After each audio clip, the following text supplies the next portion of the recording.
What's up everybody? I got a lot of requests recently to do a video on how to be specifically a Disney YouTuber, but I'm just gonna take that as how to be a YouTuber because they're kind of the same question. I don't necessarily feel like I'm the most qualified to answer this, but I'm going to anyway because why not? There's two parts to this. There's an emotional part and then there's a technical part. I guess I'll go through the technical stuff a little bit first, but all of this stuff might change because YouTube changes constantly, and so everything I might say might be different in a year or two. So part of being a YouTuber is staying up to date with like what's going on with the website itself. The number one technical rule of YouTube is to be consistent. Come up with a schedule that you think is sustainable and stick to it. If you don't think you can do a video a week, don't set yourself up to do a video a week. If you feel like you can do a video every 2 weeks, do it. Pick a day, let your subscribers know what you're gonna do, and stick to it. Literally, nothing is more important, arguably, than consistency. After that, you need to be really mindful of three parts of your video: the title, the description, and the tags or keywords. Those are like the three most important things about your video, and they should all kind of be the same. Your title needs to be descriptive and have keywords in it. So I made this video about the Star Wars Dark Side Half Marathon in Walt Disney World, and originally I titled it something like Star Wars Dark Side Half Marathon 2016. And then I realized that people weren't necessarily going to search as much for Star Wars Dark Side as they were just gonna search for Disney Half Marathon. So I changed the title to Disney Half Marathon - Star Wars Dark Side. There's a really nifty Google website you can use, which is google.com/trends, where you can input different terms and compare them to each other to see which one is being searched for more. So if you have 2 options or even 3 or 4 options for a title and wanna know what would perform best, you can put them all into Google Trends and decide based on what people are searching. So it's just a game with titles to just try to figure out what is the most searchable title possible. It might turn out to be something vaguer than what you would instinctively title it, but it will help your video get seen by more people. Your thumbnail needs to be eye-catching. I like to use exciting screen caps or images of myself with big, bold, readable text. Over 80% of views or something like that on YouTube are coming from mobile, so you have to imagine what a teeny tiny little thumbnail on an iPad or an iPhone is looking like to someone who's watching your video. The last part of the equation is keywords or tags, which you do when you upload the video, and there's a general rule that you shouldn't do too many, like you shouldn't do like more than 15-ish.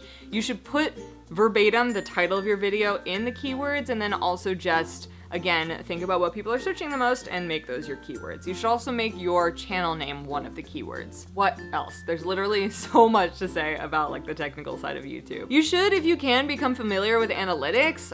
It's really helpful in showing kind of what your subscribers are reacting to, what people who aren't subscribed to you who are watching your videos are reacting to, which days and what uploads yielded the most subscribers, how long people are watching your videos for, which parts of videos are literally less or more interesting to people. There's a chart that shows that, like where people are repeating and skipping over, stuff like that. Just explore the analytics tab on YouTube and really get familiar with it because it can help you learn a lot of things about your audience and your content and help you make decisions in the future. There's a bunch of features within YouTube that are really helpful for getting people to continue to watch your videos or subscribing to your channel, things like that. Annotations used to be the main way to go, but annotations are not viewable on mobile. And like I said, most people are watching on mobile now. So the important thing to use is something that YouTube came out with kind of recently called cards. You can input cards if you've ever seen like a little thing like pop up on the top of the screen that says like, this is a video that this person made. That's a card, and they do work on mobile. So it's really helpful to, I usually try to input like 2 or 3 cards into each video, like one a minute in and then like 3 minutes in and then right at the very end, so that if someone gets bored, they'll click it. Someone gets bored later in the video, they might click it, and then if someone makes it all the way to the end, they might click it to see another video from me, and it works on mobile, which is the most important thing. So use cards. Verbal shoutouts in videos are really, really helpful. It feels so weird for me to be like telling you all these secrets because you might be like, oh my god, that totally worked on me. Verbal shoutouts are really important, whether it be asking people to respond to a question. You guys might be realizing that I ask a question at the end of almost every video because comments are super important to helping a video become more visible in search results. If a video has more comments, it's probably gonna show up more than other videos. So when you ask a question at the end of a video and people respond in the comments section, it's helping the video get seen more. If you have another similar type of video to the one that you are making, you can say at the end, If you liked this video, I made a similar video, link is in the description box below. You should always have links to other videos in the description box below, literally always. And also, of course, at the end of videos, you can just be like, if you like this video, please hit the subscribe button. I do this every Wednesday, things like that. So it's important to say it out loud because sometimes people just respond to being told what to do. So you say it and they do it. That might be all for the technical side of YouTube. It's a lot to keep track of, and like I said, it could change. I do feel really weird telling you guys all about it because I don't want you to feel like I've been tricking you. If you want to have it be your job, like it is for me, then you have to treat it like a job, and every job has strategy.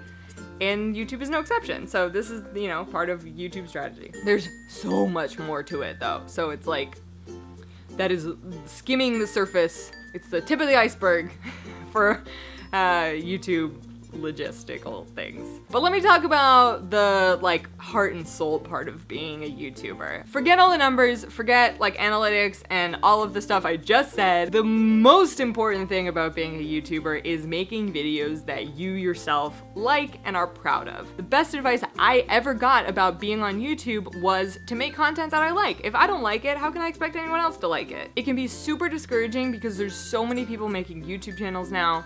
There's so many people who are successful at it. Production value is like insanely high now, so you might feel like if you don't have the setup necessary, you can't be a YouTuber, but that is not true at all.